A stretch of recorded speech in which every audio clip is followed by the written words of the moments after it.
Kapag ang lalaki may tinatago sa'yo, ito yon, isang tanong o simpleng tanong mo lang yan, grabe na yung galit niya.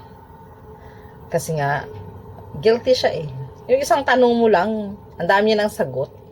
Kasi ganoon ang mga taong mga defensive. Yun ang defense mechanism nila. Nauunahan ka ng magalit-galitan sila para hindi ka na magtanong. Kasi kung wala siyang tinatago sa'yo, sasagot yan ng maayos at mahinahon, hindi yung pagalit. 'Di ba? Ganun lang yan kasimple. Ganun ang isang lalaki. Huwag ka na magtanong. Sign na yon na meron siyang sekreto. Kasi kung tanong ka na tanong, ang pupuntahan yan, mag-aaway lang kayo. So, the best thing na lang gagawin mo dyan, tumahimik ka lang. Pero andun nag-observe ka. Kasi, yun din ang reverse psychology mo sa kanya. Yung manahimik ka. Hayaan mo din siyang magtaka. Bakit ka tahimik, di ba?